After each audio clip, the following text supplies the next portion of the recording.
Hi, I'm Hannah, and we all know Jane Goodall, Marie Curie, and Rosalind Franklin, but today we're going to talk about three lesser-known but equally awesome women in science. So, I read this off a teleprompter, so if it seems very stiff, that's why.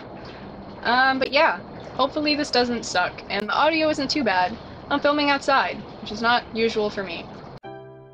Annie EASLEY, computer programmer, mathematician, rocket scientist. No big deal. Born in Alabama in 1933, this girl was tough from the start. By constantly pursuing a great education in the pre-civil rights movement era, she graduated valedictorian of her high school graduating class. After training to be a nurse at Xavier for a few years, she moved to Cleveland and had fully intended to continue a pharmacy degree.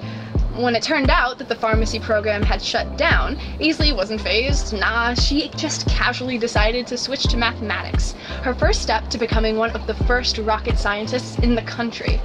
She got a job as a human calculator at the National Advisory Committee for Aeronautics, which was basically just NASA before NASA was a thing. Once they got actual mechanical computers, she moved on to work as a real mathematician. Annie EASLEY was heavily involved during the heart of the space race. She worked on one of the first ever computer programs to facilitate space navigation. When the focus of NASA shifted from space back down to Earth in the 1970s, Annie once again adapted and did pioneering research on electric batteries and created a computer program that could measure solar winds. Her work laid the foundations for technology found in multiple satellites and hybrid vehicles today. Not just a brilliant academic, she was also a fierce equal opportunity activist. In fact, she was an equal employment opportunity counselor at NASA, where she would help supervisors understand and address age, race, and gender discrimination in the workplace. She also used her smarts to help others beat Jim Crow voting tests, and tutored underprivileged inner-city kids in her free time. Not just the name of a high school in Florida where some kids are turning a horrible tragedy into a nationwide movement for change, Marjorie Stoneman Douglas was also a brilliant writer and conservationist. You could always spot her and her short stature in a floppy hat and big round glasses. Born in 1890 in Minneapolis, Marjorie had dreams of becoming a writer. After completing a BA in English from Wellesley College, she got a job working at the Miami Herald. Always politically conscious, she wrote about women's rights and civil rights movements until the Everglades caught her eye. Upon falling in love with the natural beauty of the swampy land, she devoted her life to the protection of the area.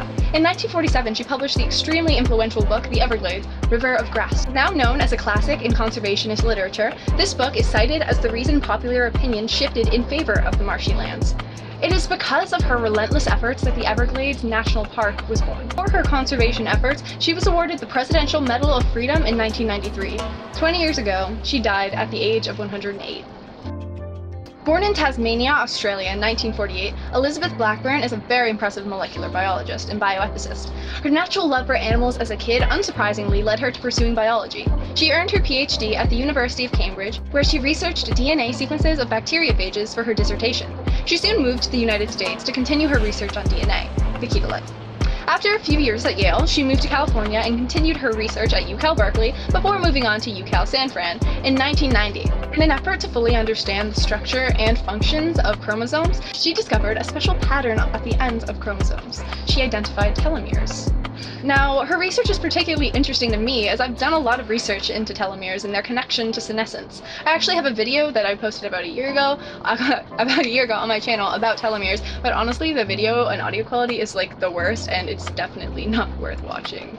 But I'll sum it up for you. So recall that during interphase, the phase between cell divisions, DNA is in the form of chromatin. This spaghetti-like form is condensed into chromosomes, X-shaped structures that hold genetic information that will be replicated during mitosis, somatic cell division.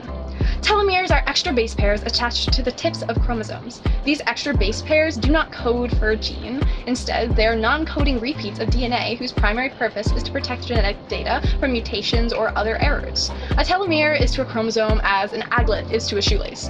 After about 50 divisions, the telomere shortens so much that the cell stops dividing, which protects the DNA in the cell from damage that could lead to cancer, organ failure, Alzheimer's, among other conditions. Blackburn and Carol Greider also discovered an enzyme called telomerase. This enzyme extends the lengths of telomeres by adding bases to their ends.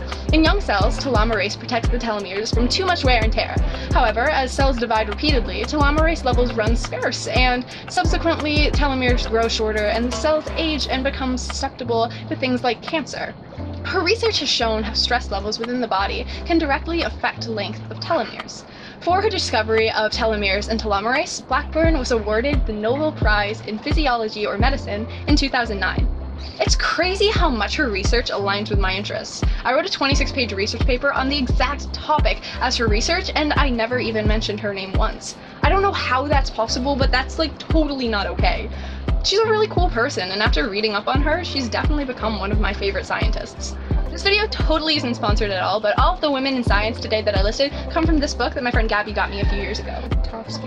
It's by Rachel Ignatowski, I think. I'm very bad at pronouncing things. Yeah, this book is dope, and it has a bunch of really cool illustrations and facts about awesome women in science, 50 to be exact, with some honorable mentions and cool statistics on women in STEM fields as well. According to this book, and according to the 2011 census that was published in 2013, the STEM workforce is 76% men and only 24% women. That's a gender gap of 52%. Like, that's crazy! It's really important to acknowledge great minds like these, and if you want to hear about more awesome women in science, I'm probably going to make more videos on them in the future, so just subscribe if you want to stick around. Alright, I guess thank you so much for watching. Heck yeah, science.